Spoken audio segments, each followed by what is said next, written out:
Hello, friends, and welcome into NFL Daily. I am Tom Downey, and I have a 7-round Minnesota Vikings mock draft for you guys today.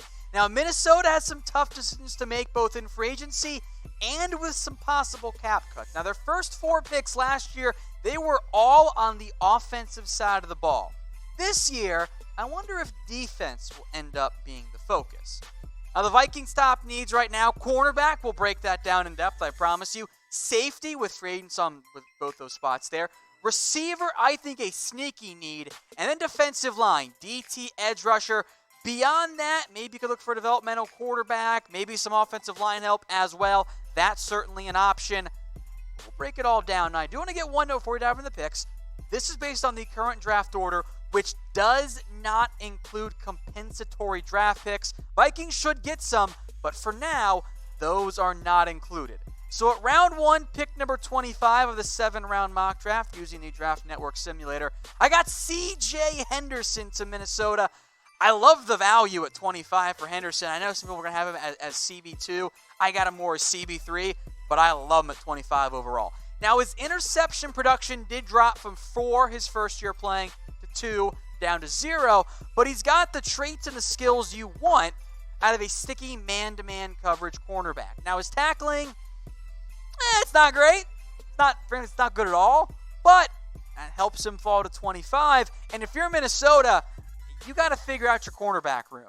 Xavier Rhodes, I think he's going to get cut. Trey Waynes, Mackenzie Alexander are both free agents. You drafted Mike Hughes. He hasn't quite developed the way you've hoped for yet, but he's probably going to get a big shot next year. Holton Hill, I loved him talent-wise, but you Vikings fan know what's up. You can't trust him. Mark Fields, Chris Boyd, I think those are more backups. If you can get a day 1 starter like Henderson, I think for Minnesota, you got to do it in round 1. Some other guys who were on the board, not much in terms of offensive line. Make note of that one. Grant Delpit, I thought about that one. He and Harrison Smith could be fun. Neville Gallimore, Ross Blacklock, they're not the worst picks at 25, but I think you can do a little bit better.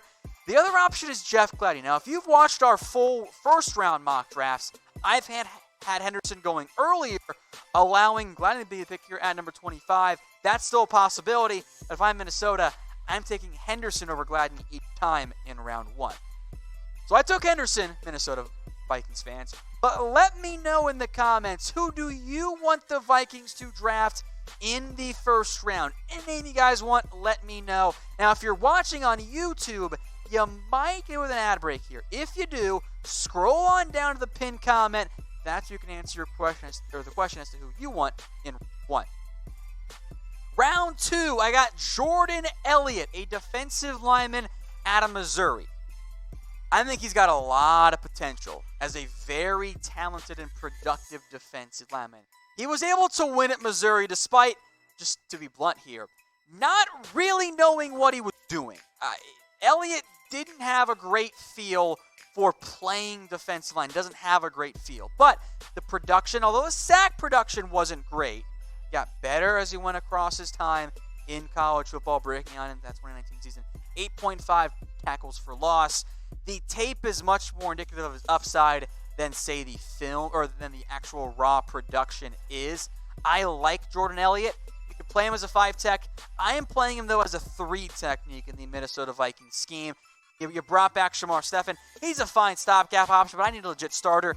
I don't know if it's going to be Jaleel Johnson or Jalen Holmes at this point, and frankly, I'm not trusting them all that much either. So if I can get in a very promising and talented defensive lineman like Jordan Elliott at the back end of round 2, I think it's very strong value, fills a big need. I like that pick a lot for Minnesota. Some other players on the board, Kyle Duggar, if you want to go safety. Thought about Josh Uche in round 2, love that value. Brandon Ayuk could be a fun after-the-catch guy from Minnesota. Isaiah Wilson, it was a little bit early in round 2, as I was hoping he was going to fall to round 3. Jake Fromm, you got to look maybe for a potential Kirk Cousins replacement, but I'm not going to take him in round 2 if I'm Minnesota. Got a deal, guys. All kinds of NFL gear, including Vikings gear, is up to 50% off at chatsports.com/NFL sale. That is chatsports.com/NFL sale. It's got hats and hoodies and t-shirts and jerseys, all kinds of stuff for Vikings fans and you non-Minnesota fans watching the video. Check the comments, check the description. I've got that link up there for you guys. It's chatsports.com/NFL sale. I will toot my own horn here. I love this mock draft for Minnesota. Bradlee Anae in round 3, a very productive pass rusher at Utah. Now, he's not a premier athlete. We'll see what he does at the combine. I'm not expecting much more than average, maybe slightly above average. His ceiling, frankly, is probably a little bit capped out, and he's not going to be a whole lot better relative to what he is right now. However, he's a very good player. Bradlee Anae has developed really well at Utah, super great hand usage, and is a very reliable edge rusher. He made plays. He beat pretty much everybody he was facing in the Pac-12. That's a big deal to me. So for Anae, I love the fit. He's not, going to be the superstar, supreme, bendy edge rusher, but his hand usage is good. He's smart. He's reliable. He will make an impact in year 1. We went over the Vikings defensive line depth chart. We'll see what Everson Griffin has. You need more depth. Anae in round 3, that is a steal for Minnesota. Some other players I considered in round 3. Jones, the safety. It'd be a fun fit with Harrison Smith. Maybe some more corners. I like Van Jefferson. I can't go receiver quite yet, though, for Minnesota. Trey Adams is a wild card because talent-wise, he's definitely worth this pick. The medical is a big-time red flag. I don't know where he ends up going. Thought about a nice counterpart at Utah, too, by the way. Lecky Fotu, who is more of a run-stopping nose guard to potentially replace Linval Joseph, but I went with edge this time around instead. Now, if you guys want a 7-round mock draft for your favorite team, I need you guys to shout them out in the comment section. Let the bosses know which team we should cover up next. Now, we'll do more of these 7-round mocks. We've got ones planned for the Falcons, Dolphins, Browns, Seahawks, and Eagles. If you see your team on there, great. Let us know. Maybe we'll go put it out a little bit earlier. If your team's not on there, shout them out in the comments. That way we know, hey, some of you guys want that team up next. All right, round 4, Bryan Edwards. Now, he profiles as a very reliable possession receiver. I like him.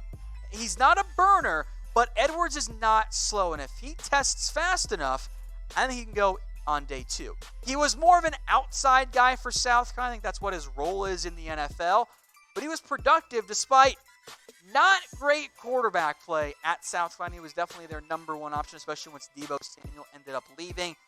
If I'm Minnesota, if I can get great value with Bryan Edwards, I'm all over that. You have Stephon Diggs, despite the trade rumors around him. You have Adam Thielen. B.C. Johnson made some nice plays. I am out on Laquan Treadwell, Dylan Mitchell, Chad Beebe. Those guys aren't getting the job done. I know you want to run the football. I wouldn't mind one more receiver, and I like the value in round 4 for the Vikings. Other receivers on the board, by the way, Michael Pittman Jr., another big-bodied outside possession guy. I thought about him a lot. Courtney Davis, more of a slot guy, especially if that's the route you want to go. Tempted by Marcus Bailey. Shane Lemieux if you want some more offensive line help, but spoiler alert, I kind of ignored that for Minnesota, just how the board ended up falling. And Anthony Gordon if you want a quarterback, but round 4 is a little bit rich for me, and I like the value for Edwards as well. Now, today's show is brought to you by BetDSI. Head over to chatsports.com/bet and use that promo code NFL120. It gets you a 120% deposit bonus. So if you want to bet on the XFL, on the NFL Combine, on March Madness, the NBA, do it with BetDSI. It's chatsports.com/bet. That promo code is NFL120. Round 6, I went back to cornerback. Look, you could legitimately lose your 3 top guys this year at the cornerback position. And I love the value here for Lavert Hill in round 6. Now, he's not as good as David Long was coming out. Hill's a good player. Now, he's likely a nickel corner in the NFL. He's undersized. There are some concerns about his overall athletic abilities, how fast he is. Not really as quick as you want, I don't think. We'll see how he tests at the Combine. David Long blew me away with how well he tested there. Maybe Hill does the exact same thing. Good ball skills as well. 9 pass breakups, 3 interceptions. If you want a new nickel, I think Lavert Hill makes sense. Those guys tend to slide a little bit more than you might otherwise expect. So for Minnesota in round 6, you know how much they love corners. I think it's good value for the Vikings. Others on the board here, James Morgan thought about Calvin Throckmorton, Carter Coughlin, more on him in a second, Levonta Taylor, another kind of safety nickel corner hybrid, and Antonio Gandy Golden were also on the board for the Vikings. So let me know in the comments. I kind of went through the biggest needs earlier. What do you think the Vikings' biggest need is? Is it corner? That's kind of where I'm at. Is it safety? Now, it is a 7-round mock draft, but I can't fill every need, especially once you get outside of the top 100 or so picks. Let me know what you guys think in the comments section. On now to round 7. I'm just not going to find starters here, guys. That is the mindset you have to take in round 7. But I can find contributors. I think Carter Coughlin can be that guy for the Vikings. Now, he was a pass rusher at Minnesota. I fear he's going to need to move to off-ball linebacker in the NFL, so you got some about that position switch. Better in 2018. But I think at minimum, Coughlin, who is a good athlete, I think can play in space at the off-ball linebacker spot.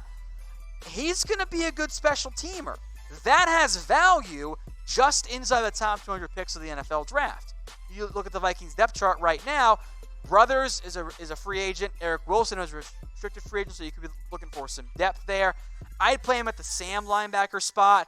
Maybe doesn't play much in year one as he adjusts, but on special teams, he does fit that mold.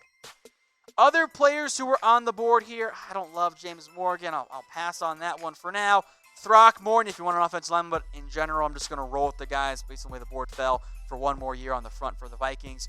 Jeff Thomas, Jaron Bryant, Antonio Gandy Golden. I like the value there a lot for Coughlin, but his upside in, of course, special teams impact. Finally, Shea Patterson. I went with a different route here than maybe you guys have seen.